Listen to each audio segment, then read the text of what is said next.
best reading month of the entire year, but also what kind of emotions does this book make me feel?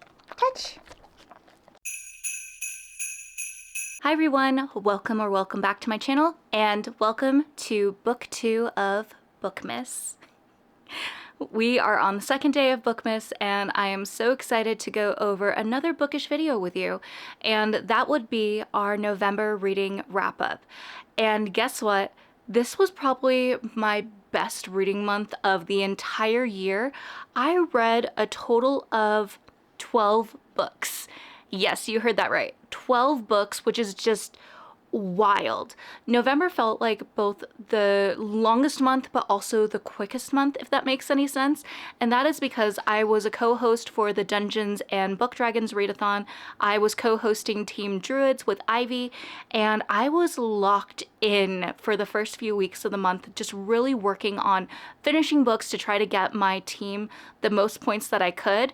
It was such a fun readathon, and I've done readathons in the past, and I think this was just the one that was the most immersive for me and didn't feel so much as a chore trying to go and finish and complete books and everything. So with our reading wrap-up for this month, it's going to be a little bit different than how our previous wrap-ups went. Usually I will go through lowest to highest, but I think just to make things a little bit more interesting for this one, since I did do a readathon, I'm going to go quest by quest and talk about each book that I read and take you along on the journey that I went on.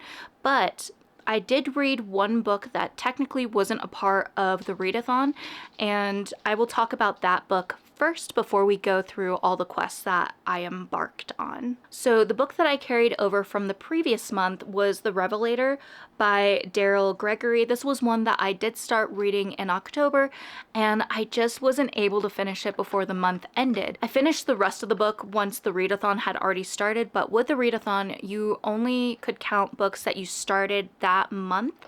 So I finished this one up quickly since it was an audiobook before I started diving into my other reads. So for this one, I rated it 2 stars. Honestly, this book wasn't at all what I expected it to be. So with this book, it involved a cult and then also this ancient god, and I was really intrigued by it, but it just didn't really turn out the way I thought it would be. It was kind of dragging. There were a lot of religious pieces because it was a cult story, but I was thinking there would be a lot more horror aspects to it, and there were some thriller type of moments that did seem a little bit creepy, but as soon as it would get to that point, it would kind of go away from it, and I'd lose interest all over again. I feel like every time the story was interesting to me, then suddenly it would backtrack and get boring again. So that's why I rated this one 2 stars. It wasn't really a book that I would recommend, but who knows, maybe it could be a book that you would actually enjoy more than I did. And I did forget, I usually always go over my stats, so just to quickly go over that before we go into all the quests and each book that I read for every quest. So like I said earlier, I read a total of 12 books, and that was 4,722 pages, which is wild. Some of these books were pretty chunky, so that does make sense why the page count was a little bit up there. With a lot of the books, I did read them in different formats, so 42% of the books were print, and then 8% were digital, and 50% were audiobooks. Audiobooks really helped me with this readathon and is part of the reason why I read so many books. I was multitasking and doing a bunch of different things, so that really helped me out. And then average rating for all the books that I read was 3.83 stars, which is really interesting going in and looking at it this way. So that being said, now let's start going and looking at each quest and side quest and which books I read for each of those. So starting off with our very first quest, our main quest was The Summoning of Village Square. And for this one, it said, read a book that starts a series or opens up a new world.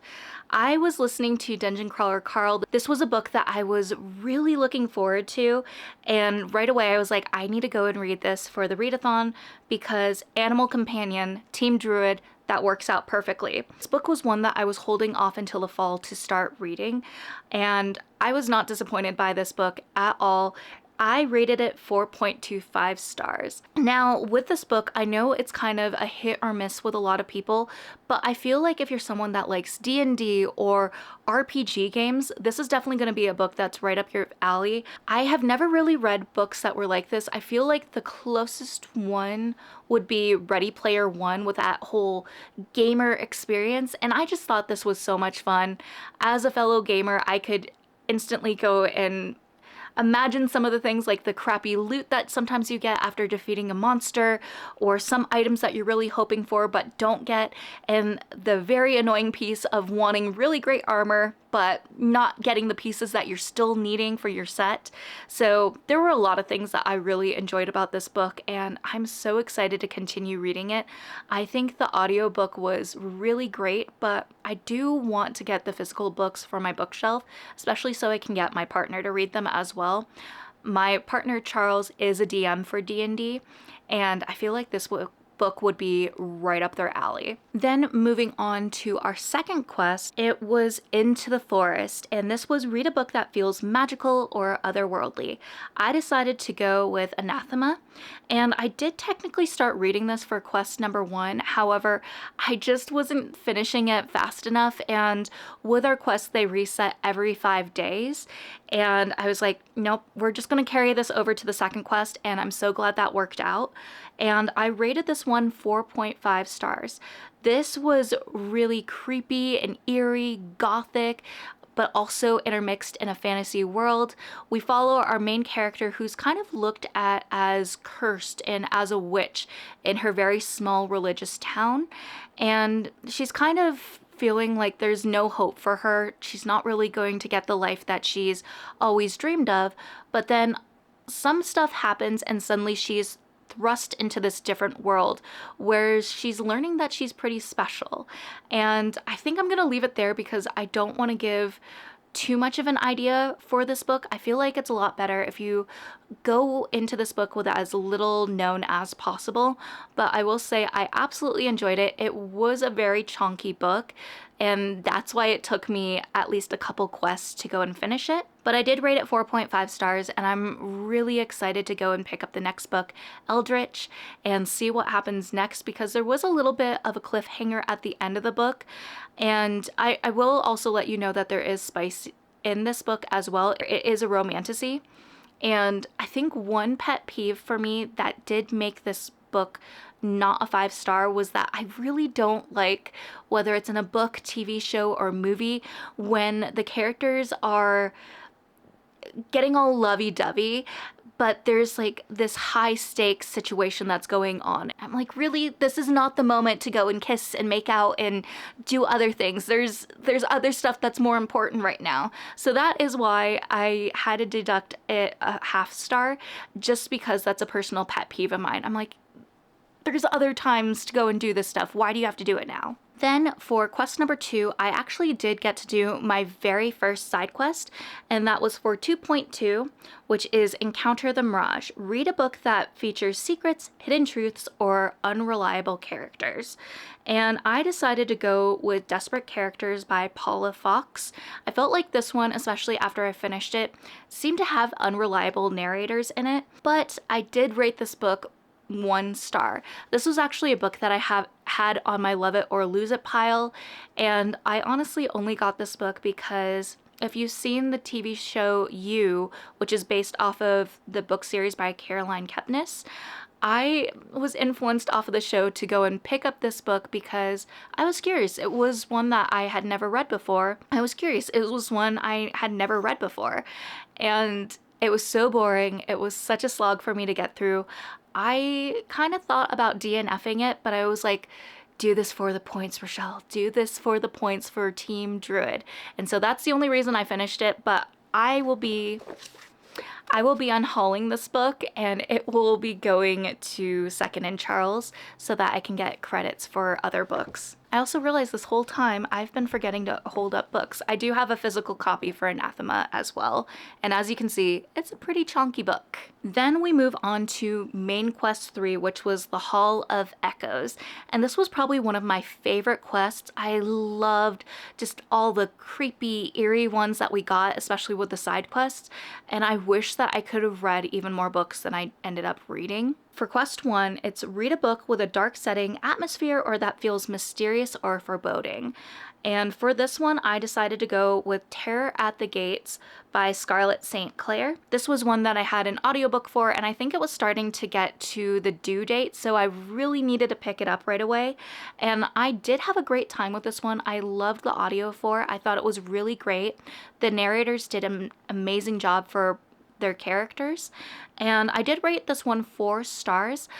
If you're someone like me that has really been enjoying Has Been Hotel, it's one of my favorite animated shows. I love the musical aspects. I also love that it takes place in hell. It's very adult and has very adult humor, so this is not a show that you should go and watch with any younger kids around you. I think it even says in the beginning that it's 16 plus, so take that with a grain of salt. I'm not telling you how to parent, but it is kind of a more adult show, but absolutely love it so much. Anyway, this book, Terror at the Gates, did give me a lot of Has Been Hotel vibes. With this book, it is like a Lilith retelling.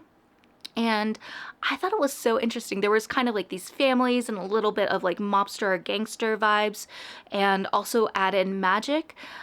With the magic piece, I feel like probably in the next few books we might get a little of a better idea of it, because I feel like it was something that was mentioned but wasn't really present a lot in the book. And then another little picky thing that I have with it is I wish that the male main characters' chapters were a little bit longer. Since I don't have the physical book, I don't know technically how long they were, but listening to the audio, it kind of felt like it was maybe a paragraph or two.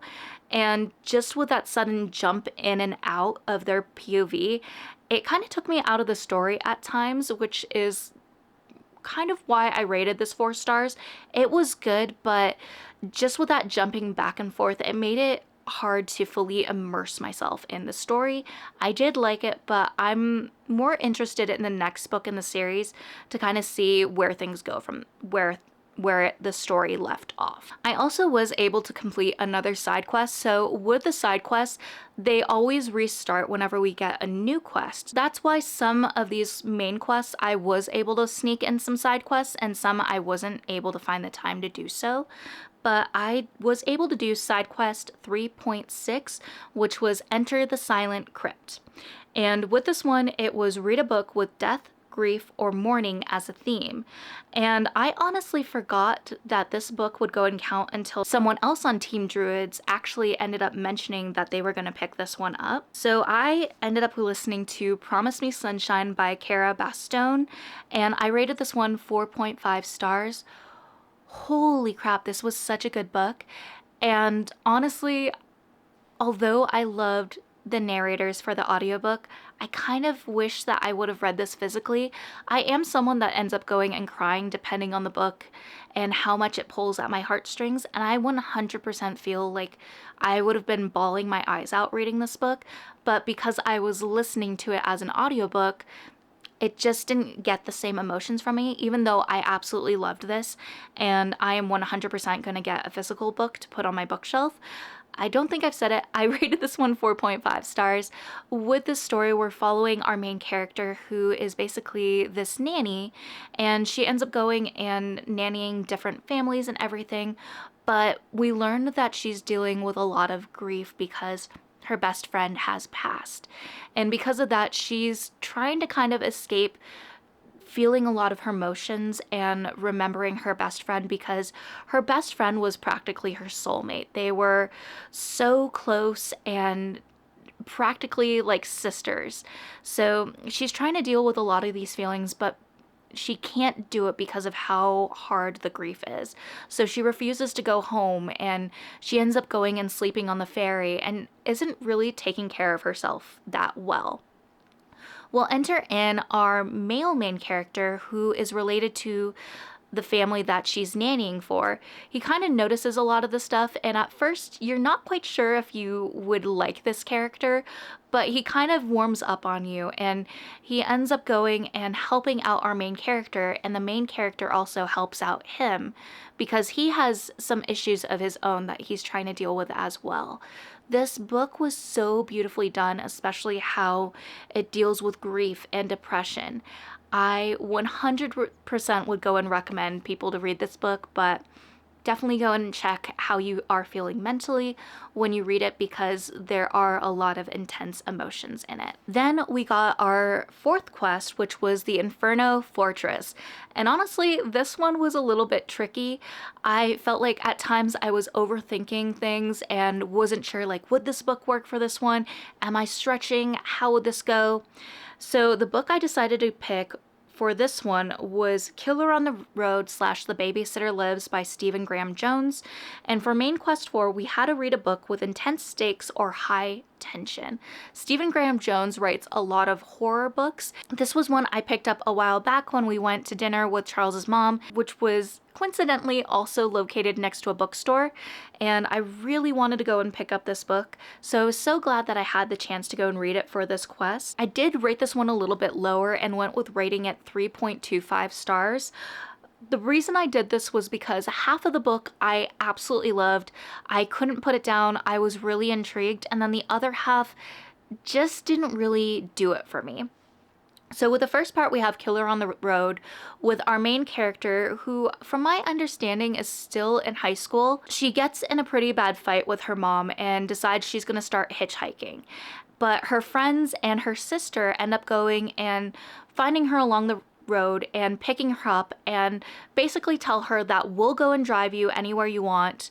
And I think in the process of doing this, they're hoping that they can talk her out of running away from home and bring her back. However, while this is going on, it seems like our main character has been targeted by a serial killer who also drives a semi-truck. And throughout that event, there's a lot of chaos and sad moments that end up taking place. I think I'm gonna leave it there because I don't want to give too much, but I think like this part of the book I really enjoyed. It was a totally different concept and I really loved it and how Stephen Graham Jones did it. But then let's go on to the other side, which is The Babysitter Lives. Now, if you have read a lot of Stephen Graham Jones's books, you might be familiar with his writing style, and I think with some of his books they're so good and really pull you in, and then others, it's hard to really get invested in.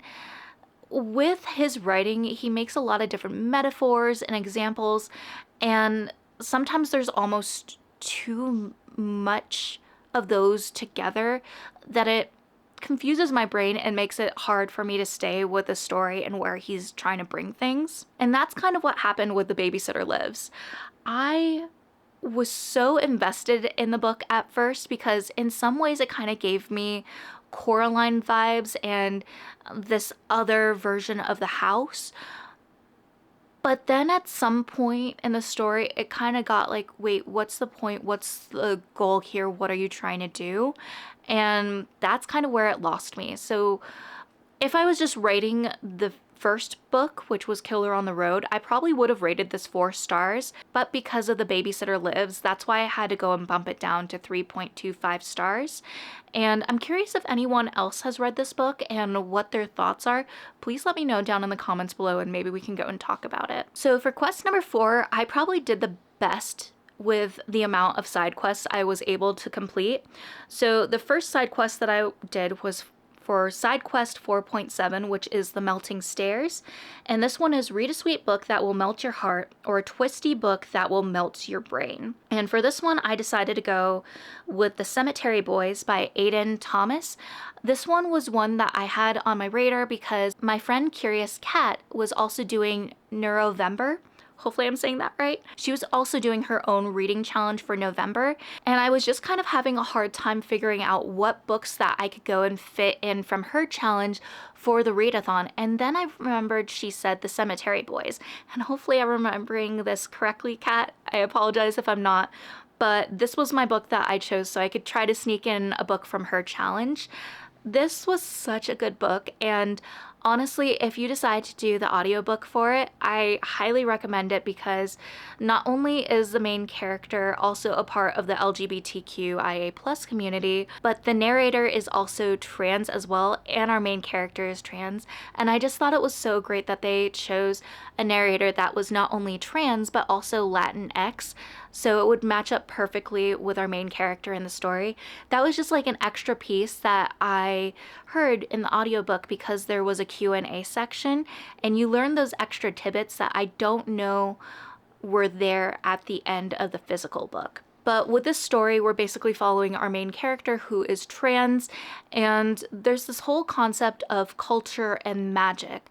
And with our main character, because they are trans, they weren't able to go and do a certain piece that goes and allows them to have magic. Because depending on if you're a bruja or a brujo, that determines what kind of magic you get. Their family has really strong beliefs, and they don't really want to stray away from any of these things. And although they kind of accept our main character for his decisions and who he is, at the same time, they don't fully do that to the entirety that our main character is hoping for.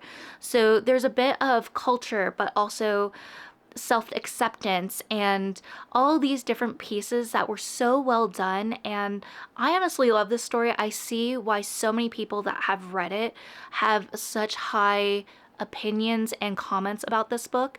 And I believe that there either is a second book out already or is going to have a second book, but either way, I can't wait to go and continue it and see where things happen next. This was just such an emotional book that was really well done, and I highly recommend that at some point this is a book that you pick up because wow, it was something else. The next side quest I was able to complete was 4.8, which was the Prowling Emberborn Hound, and that was read a book where someone is being haunted or hunted. I went with You Watched in Silence by H. Lee Justine, and this was a book that I actually was reached out to by the author to go and read, and honestly I completely forgot about this book until I was looking through all my NetGalley arcs and I was like, crap, this one comes out, and luckily it worked for side quest too. This one I rated 4.25 stars, and it's really funny because now that I look at it, both of my side quest books were a part of the LGBTQ+ community, which is just a fun little fact to point out. So with this one, I'm just going to read a little blurb from the description, which says, a shivery blend of queer psychological thriller and horror. Evocatively set in the secluded islands of the Pacific Northwest, You Watched in Silence has the bite of Jessica Knoll with a twist of verity and the atmospheric tension of The Haunting of Bly Manor. So I haven't read Verity, so I can't really go and say how accurate that is, but this book was one that absolutely surprised me and is one that I'm gonna have to go and get a physical copy for because I loved it so much. So with this one, I was a little bit nervous about it because it did involve an influencer, and I feel like with a lot of those stories, influencer stories can kind of be a hit or miss for me, and this one was an absolute hit. So our main character goes and nannies for this family, and the mother of this family is a well-known influencer that our main character has followed ever since she was a teenager. And she has some reasons for doing this, but for a lot of the story, it doesn't really seem exactly clear, although it always seems like she's defending this influencer for any decisions she's done throughout her life. And I think like so many pieces of this were so well done, it kept you going and the pace just never really slowed down for me. I felt like this was a book that I just kept devouring because I needed to know what happened next. It was so good, and there was a twist at the end that I did not see coming, possibly because I was so invested in the story. I think I had some theories, but how everything lined up, I had no idea until we got to that moment. So yeah, this was definitely a book that I really enjoyed for the month of November. Now we're moving on to Main Quest 5, which was the Starlit Market. This one was kind of a spot on the journey that Ivy said was meant for relaxing and unwinding, but I think this was honestly one of the hardest ones for me. So for the main quest, we had to read a book where a shop, store, or market plays a crucial role in the story. And honestly, I really wanted to read a thriller. That was what I was in the mood for. I didn't really want to read something fantasy. So there were a few books I picked up, read a couple pages for, and nothing was really working. And then someone else on Team Druid went and said that they were going to read The Spellshop by Beth Durst. And I'm so glad that I finally read this book. This is one that I've had on my 10 before the end for the past couple of years, including this one, and I finally got the chance to read it, and boy, am I happy about it, because I rated this one 5 stars. So for me, with books, when I rate them 5 stars, my rating system kind of depends on how invested I am in the book, but also what kind of emotions does this book make me feel, and is this a book that I'm going to think back on constantly?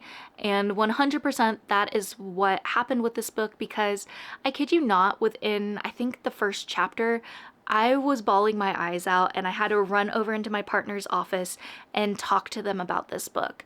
This book for me was one that triggered a lot of emotions because it had a lot of whimsy vibes and a lot of fantasy vibes that really remind me of my grandma. So after reading this book, it made me realize that cozy fantasies are the type of books that I have such a hard time reading because they're tear jerkers for me, similar to The Honey Witch, which I think is also a book that I rated 5 stars. So with The Spellshop, we basically follow our main character who is working as a librarian, but there is a revolution going on, and because of that, her and the sentient plant that is her friend Kaz have to go and pack up books and basically flee the library because they don't want any of these books to get destroyed if they're in the hands of the revolutionists. Our main character, I think I went and called her Keela instead of Kayla. I'm not quite sure the correct pronunciation, but in my head I kept reading it as Keela. She ends up remembering that her parents had a home on this island, and it's been years since she's been there, but she's more than certain that they can go back there and they would be perfectly safe. And she has the intention of being kind of a recluse, not going and interacting with the villagers, making friends, making any connections, because this is just a temporary thing. She's going to go back to the library once it's safe to return. Well, one thing leads to another, and she kind of learns like some of the appeals of living in a small town and how people take care of each other and take care of their neighbors and all of those pieces. So we have some of that. We have her remembering things from her parents and her childhood that she forgot about, and also the wonders of growing up in a small town and growing up in a cottage and going and living off of the land. There were so many different aspects of this book that I loved so much, and also reminded me of my grandma, which makes me incredibly emotional because my grandma is someone that influenced a lot of stuff about me that still remains true to this day, one of the biggest being my love of books. And so this book 100% was meant for me, and I can't wait to read the other books, but I'll have to really pace them out because they're just, cozy fantasies are tear jerkers for me, but I love them so much. So they're one of those things that I have to drag my feet to go and read, even though I know I won't regret it. I just always need so many tissues with me. Then we got to our last quest, and the last quest was the Lair of Tiamat. And this was kind of where we ended up going and facing the big bads. Our entire journey and all the quests that we went through led us up to this moment. This was another one that I struggled to go and pick a book at first, because we had to read a book featuring a powerful villain, monster, or force of destruction. I decided to go with From Below by Darcy Coates. This is one that I have on my horror bingo board, and this is quite a chunky book, but I love Darcy Coates, and throughout this readathon I was really kind of doing a balance and mixture of fantasy as well as horror books, and after going and dealing with the Spellshop and all the cozy emotional vibes, I really needed to pick up a thriller, and I went with this one. I was a little bit nervous how this book would fit in, but I personally feel like the big bad in this is kind of a monster or monsters, and that's what I'm gonna leave it at because I don't want to spoil any aspects of this. I was nervous because this did deal with the ocean and underwater, that there might have been sharks in this. I was thankfully safe. I was okay with this, but it did have a lot of scary vibes with tight spaces, enclosed spaces, but this book was really good. I don't think that this would be one of my favorite Darcy Coates books because in the beginning, this book did start out a little bit slower. It was a bit of a slog to go and get through, but once I got at least towards the middle mark of the book, that's when things started picking up, and it was really difficult to put it down because things were so intense, and I was curious, like, are people gonna survive? Is someone not gonna make it? What is going to happen? That is why I rated this one 4.25 stars. It was good, but wasn't necessarily my favorite, and I don't really want to go and tell you too much about this aside from this team that they're going and exploring the wreckage of the SS Arcadia, and they're doing a documentary on this, and so the footage that they get is extremely important, but a lot of their equipment doesn't seem to be holding up. There's a lot of stuff that's failing on them, and then some things start getting weird and interesting, and I'm gonna leave it there because I don't want to do any spoilers for you, especially if you're interested in picking this one up. But it was good, and I'm just excited to continue working my way through Darcy Coates' backlist. The last side quest I ended up going and doing was 6.5, The Black Head's Darkness, which is read a dark, gothic, or horror book. And for this one, I decided to go with Goddess of Filth, which I rated 4.5 stars. This was a shorter book, and I had it as an audiobook, which kind of felt perfect because at this point of the readathon, I really was starting to feel burnt out, which is sadly why I couldn't go and fit in any other books for this readathon. I was a little bit burnt out by this point. So this book was a great palate cleanser. I think it was a total of 4 hours long for the audiobook. And there were a lot of fun pieces with this, such as culture, female rage, and religious trauma. And it was just so different and interesting. I haven't read anything by this author before, and I feel like one of my booktube friends, either Ivy or Bo, was how I originally heard of this book and was like, okay, I'm gonna go and add it to my TBR and see what I think of it. And I'm so glad I did because holy crap, it was intense but amazing. I really love female rage books, and I was a little bit nervous because this was kind of like a coming of age female rage book, so I wasn't quite sure how much I would enjoy this, but I was not disappointed. It was amazing, and that's why I rated it 4.5 stars. Whew, that that was a bit of a chunky video. I'm probably gonna really have to edit this down, but those were the 12 books that I read for the month of November. Like I said, it was my best reading month by far. And here's my little graphic that I made to go and show at least the readathon portion of the books that I read. It was so fun. I really enjoyed this readathon and getting to see how many books I could read, which, as you can tell, I read a lot. But now I'm kind of curious to see how the month of December will go. I don't think I'm gonna read that many books, but currently I think I'm at 87 books out of 100, and I would like to go and finish my reading goal and get as close to it as possible. So you never know. I might read just as many books in December to see if I can get to that goal. But if you read any of these books, or if you also participated in the Dungeons and Book Dragons readathon, definitely let me know down in the comments below. I'd love to hear maybe what team you were on or what your favorite book was in November. Let me know. I'm very curious. But I'm gonna wrap things up here. Keep an eye out for my channel because there's going to be more videos for Bookmas/Vlogmas, and I will have our next video up the next day, which would be Bookmas Day 3. But I'm gonna wrap up this video, but as always, I want to remind you all to not forget that you're worthy and capable of amazing things. Bye, friends. And Nuggie. Sit. Sit.